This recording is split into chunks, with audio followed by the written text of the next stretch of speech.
Royal Challengers Bengaluru RCB IPL ಪ್ರಶಸ್ತಿ ಗೆದ್ದ ನಂತರ ರಾಜ್ಯಾದ್ಯಂತ ಅಭೂತಪೂರ್ವ ಸಂಭ್ರಮ ಕಂಡು ಬಂದಿದೆ. ಯುವಕರು ರಸ್ತೆಗಿಳಿದು ಸಂಭ್ರಮಿಸಿದ್ದು ಸಾಮಾಜಿಕ ಜಾಲತಾಣಗಳು ಆರ್ಸಿಬಿ ಪೋಸ್ಟ್ಗಳಿಂದ ತುಂಬಿ ಹೋಗಿವೆ. ಆದರೆ ಈ ಸಂಭ್ರಮದ ಮಧ್ಯೆ ಒಂದು ಮಹತ್ವದ ಪ್ರಶ್ನೆ ಉದ್ಭವಿಸಿದೆ. ಆರ್ಸಿಬಿಯ ಯಶಸ್ಸನ್ನು ಕರ್ನಾಟಕದ ಹೆಮ್ಮೆ ಎಂದು ಪರಿಗಣಿಸಬೇಕೆ? ಆರ್ಸಿಬಿ ಒಂದು ಖಾಸಗಿ ಕ್ರಿಕೆಟ್ ಫ್ರಾಂಚೈಸಿ. ಅದು ಕರ್ನಾಟಕ ರಾಜ್ಯದ ಅಧಿಕೃತ ತಂಡವಲ್ಲ. ಆದರೂ ರಾಜ್ಯದ ಲಕ್ಷಾಂತರ ಯುವಕರು ಆರ್ಸಿಬಿಯನ್ನು ಕರ್ನಾಟಕದ ಅಸ್ಮಿತೆಯ ಸಂಕೇತವಾಗಿ ಕಾಣುತ್ತಿರುವುದು ಚರ್ಚೆಗೆ ಕಾರಣವಾಗಿದೆ. ವಿಮರ್ಶಕರು ಕೇಳುತ್ತಿರುವ ಪ್ರಶ್ನೆಗಳು ಹೀಗಿವೆ.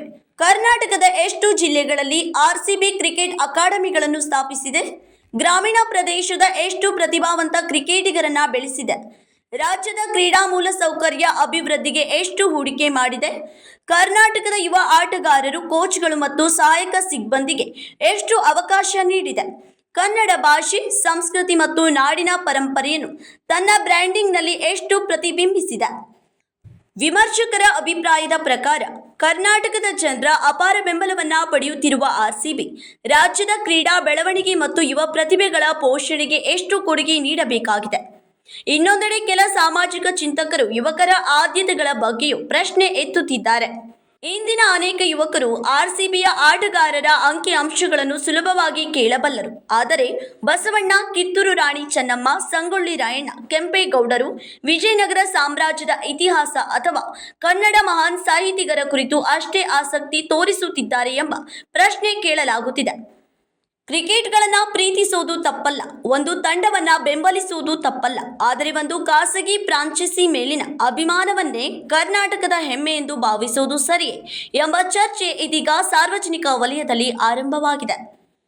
ಕರ್ನಾಟಕದ ಹೆಮ್ಮೆ ಎಂದರೆ ಕೇವಲ ಒಂದು ಕ್ರಿಕೆಟ್ ತಂಡವಲ್ಲ, ಅದು ನಮ್ಮ ಭಾಷೆ, ಸಂಸ್ಕೃತಿ, ಇತಿಹಾಸ, ಸಾಹಿತ್ಯ, ವಿಜ್ಞಾನ, ಉದ್ಯಮಶೀಲತೆ ಮತ್ತು ಸಮಾಜಕ್ಕೆ ದುಡಿದ ಮಹನೀಯರ ಪರಂಪರೆ. ಆರ್ಸಿಬಿಯ ಗೆಲುವನ್ನ ಸಂಭ್ರಮಿಸೋಣ, ಆದರೆ ಕರ್ನಾಟಕದ ಅಸ್ಮಿತೆ ಮತ್ತು ಹೆಮ್ಮೆಯನ್ನು ಯಾವುದೇ ಒಂದು ಖಾಸಗಿ ಕ್ರೀಡಾ ಸಂಸ್ಥೆಗೆ ಸೀಮಿತಗೊಳಿಸದಿರೋಣ. ಆರ್ಸಿಬಿ ಅಂದರೆ ಕರ್ನಾಟಕವೇ? ರಾಜ್ಯಾದ್ಯಂತ ಶುರುವಾಗಿದೆ ಹೊಸ ಚರ್ಚೆ.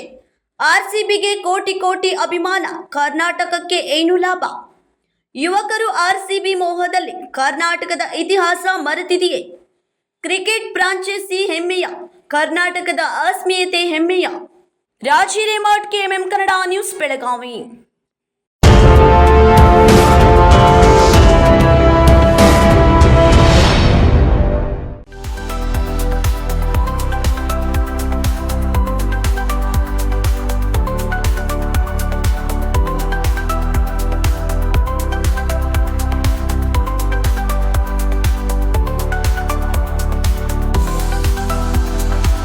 आदर्श ड्रेस सर्कल केवल पुरुषों के लिए लाए हैं ब्रांडेड शर्ट्स, टी-शर्ट्स और जीन्स की नवीनतम रेंज।